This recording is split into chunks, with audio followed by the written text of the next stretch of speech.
Welcome to Xavia Fox Talks, and I am your host, Xavia Fox. Do you think you may have some anger issues with women? Now, and they do use Facebook to self-medicate. I actually did it when I went through my heartbreak. Was that last year? Yeah, because it's been a year since he's been married. Okay. So last year, when I went through my heartbreak, I used Facebook. And actually, that's kind of how I developed a lot of my friends on there. That they would come and read, and I found out that a lot of people were going through similar. You know, they weren't necessarily dating somebody and then found out that they was the other woman, and he was getting married in a month or two or whatever. But they were still going through heartbreak, and heartbreak is heartbreak. Sure it is. And so I used Facebook to self-medicate, to get other people's opinions and insight. Because actually that was my first time having my heart broken. All right. So well, you go. At that point in my life, I didn't have a clue how to even deal with all of these emotions that I was feeling. I didn't even know where to start because I had never, when my husband died, that's a whole different feeling. Sure. He didn't leave me or choose somebody else or anything like that. That was unreal to me. And I got a chance to talk to people who have been through it already, and some people embraced me with it, and some people are like, because they've been through it so many times, until they harden to the whole process. So it's like, just get over and let it go. So that emotional avoidance, though, also isn't good. It's still not good because that's another way that we shut off and we deny. You can't, just shut down. I mean, because here's what we need to understand, first and foremost. Facebook is a social networking site.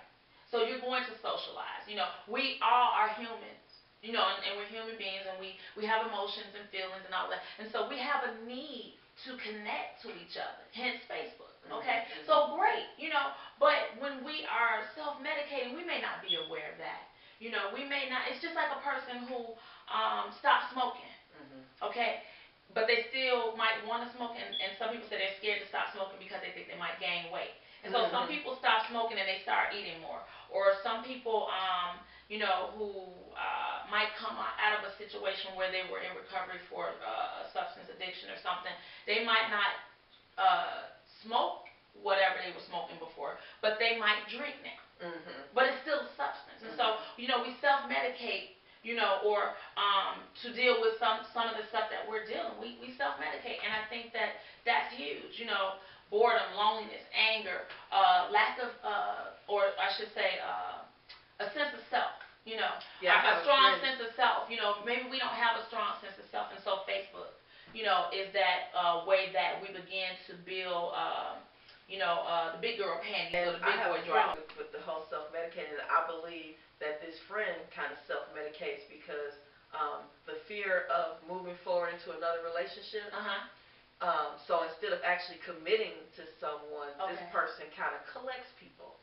Oh yeah, I know people like that. Attached to anybody specifically. I know people like that, and they got to have that circle just so that they can maneuver. Because if they have to connect and have to deal with that, then it's a whole nother realm.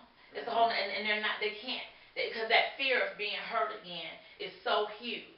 But they keep everybody circular. They keep everybody, I call it rotation. They got a rotation. They got a rotation. And see, that's the other question we don't ask. And I asked the guy, he displayed an interest in me before I started dating. And, long story short, I just said, hey, who are you seeing? Nobody. Okay, but see, I asked all the other multiple questions, and he kind of hemmed and hawed. And I'm like, okay, listen.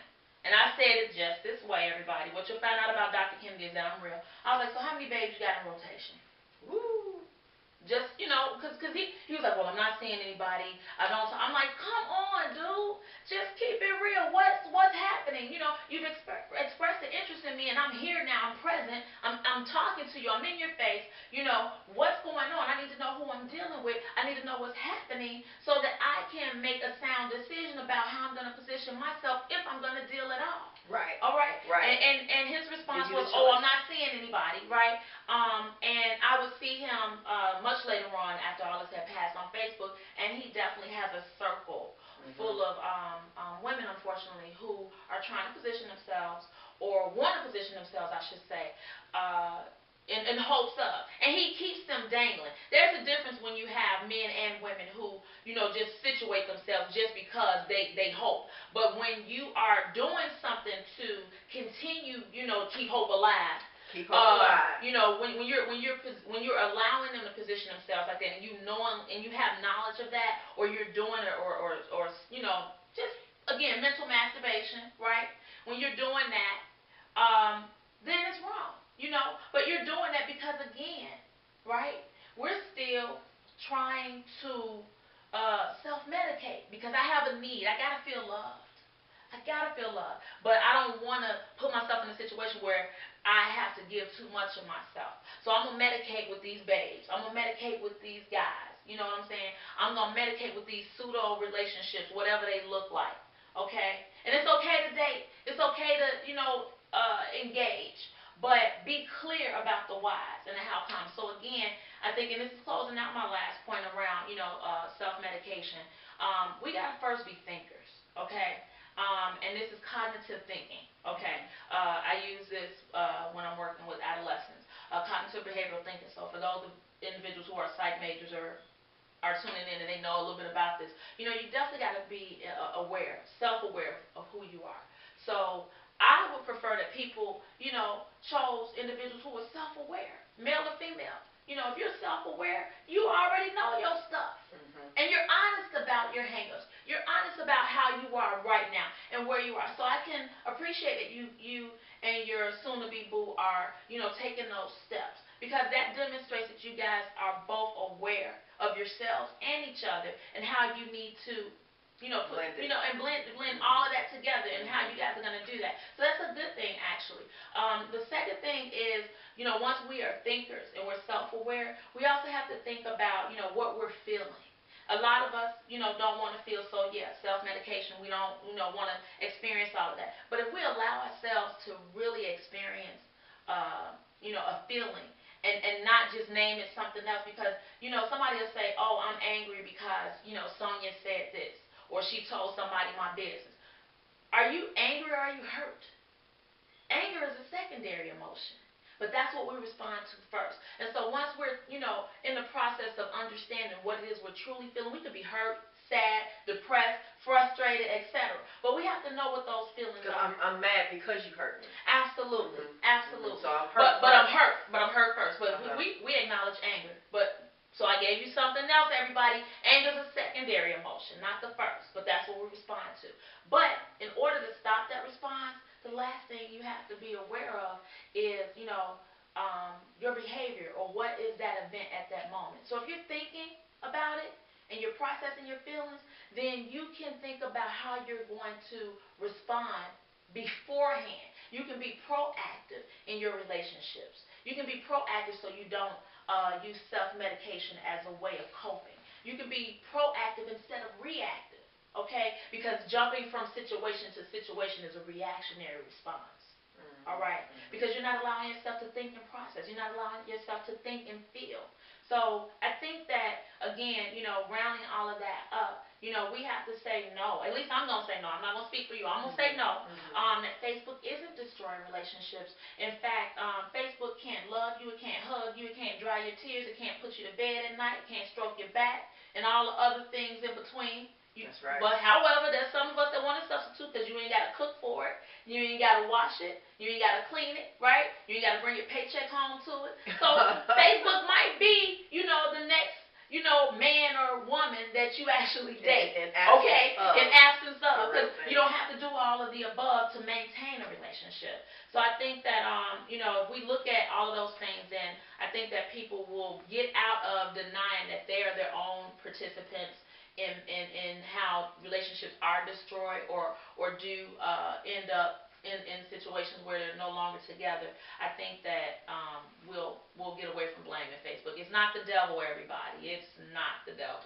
You know what? Another thing that I just want to say, that I think one thing that Facebook does do is it so brings out people's insecurity. Oh, absolutely. If you are an insecure person, you will find so many things that is wrong on your significant other's page. Sure. You can make up stuff that's not even there. Absolutely. Absolutely. Even if you, the whole monitoring somebody else. You know, one of the things. I call it stalking. Let's just call it what it is. They stalking. You stalking my page. Why were you on my page? What's over there? What do you need to see? They want to see who you posted to, because, you know, now you can really follow people's posts. Okay. Because it has that whole thing where it says who you post, whose wall you posted sure, on. Absolutely. And then it gives you a little snippet of what you actually said on that person's wall. Yeah, it's Sonya said so she you likes. can follow that, and then, all of that kind of stuff. You know, so if you have who is Sonya? It can really go from because some of us suffer from trauma, in relationships as well. And we replay that, or we relive it, can't talk today, but we relive it, in our next relationship. Okay? Like PTSD, post-traumatic stress disorder. We are, reliving that trauma of hurt, of loss, and it's a loss of a relationship. She may not, hopefully she's not still in mourning over the other relationship, but there's still some little fragments. There's still some fragments because she makes reference back to it in a way that it plays out in the current situation. Okay? We can all talk about old boyfriends and old stress disorder. Well, I won't call it PTSD, but I will say that it is a form of trauma associated with either loss or abandonment, or having been separated from somebody that didn't necessarily, she wasn't ready for it. So that could be it. That's interesting. Hey, so we're going to continue our conversation today with Dr. Sonya, and we have our caller on the line who is going to share his story with us about how Facebook affected his relationship. And we're going to get Dr. Sonya's input on it, as well as to what she sees as possible factors that played a role with it, maybe not being so much Facebook, but possibly some other factors that may have been present in the relationship. So, Mr. Freeman, are you available there? Yes, I'm available. Okay, so say hello to Dr. Kennedy here. Hello, how are you? Hi, Carl. How are you? I'm good. Good. Thank you for calling in today. So, Xavia was sharing some things, and I'm like, whoa, this sounds really interesting. So definitely, could you bring me up to speed on what's happening? Well, in my opinion, the topic was does Facebook hurt relationships? Absolutely. And in my personal opinion, I feel that it does, because in my own personal situation, both of us were not grounded enough, I guess, not just in our belief, but in our faith in each other, to do the right thing. That once you become friends with individuals on Facebook, you don't always know what their intentions are.